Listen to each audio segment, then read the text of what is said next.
Puluhan warga desa adat Jimbaran, Kuta Selatan, Badung yang tergabung dalam Kesatuan Penyelamat Tanah Adat mendatangi kantor Kejati Bali di Renon Denpasar pada Jumat tanggal 13 Desember. Warga yang datang ke Kejati Bali berjumlah sekitar 50 orang.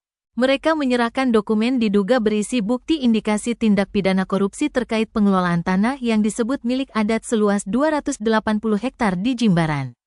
Sekaligus menyampaikan aspirasi agar kasus ini diusut. Kegiatan ini pun dikawal oleh ratusan personil kepolisian. Perwakilan Kesatuan Penyelamat Tanah Adat Iwayan Bulat menyampaikan, laporan ini bertujuan agar kejaksaan menyelidiki dugaan pelanggaran hukum, terutama terkait indikasi korupsi, penyalahgunaan izin dan pengalihan tanah oleh perusahaan swasta. Sementara itu, tim hukum warga Iwayan Adi Arianta menjelaskan dokumen bukti yang diserahkan ke Kejati mencakup sejumlah surat keputusan dari lembaga pemerintahan, seperti SK Presiden dan Menteri yang terkait pengadaan lahan untuk keperluan konferensi multilateral. Ada SK dari Badan Pertanahan Nasional yang menyatakan tanah itu terlantar. Seharusnya, tanah ini tidak boleh langsung dialihkan ke pihak lain, harusnya dikembalikan dahulu kepada pemilik lama. Namun, berdasarkan temuan warga, tanah tersebut malah dijual antar perusahaan yang diduga memiliki hubungan kepemilikan yang sama, antara lain berupa hubungan keluarga antara direksi. Warga juga mengungkapkan adanya ketidaksesuaian data terkait status dan sertifikat tanah di aplikasi BPN dengan kenyataan di lapangan. Selain itu, terdapat ketidaksesuaian luas tanah. Luas yang dicatat awalnya 1 hektar tapi setelah dicek di lapangan ada yang mencapai 2 hektar.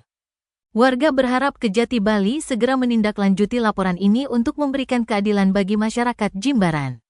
Untuk diketahui, kepemilikan tanah ini disebut menjadi polemik sudah sejak lama dari 1993. Sementara, bukti-bukti ditemukan dari dokumen rentang tahun-tahun 2010 sampai tahun 2013. Menurut tim hukum, hal ini belum melewati masa kedaluarsa sehingga masih memungkinkan untuk diselidiki lebih lanjut.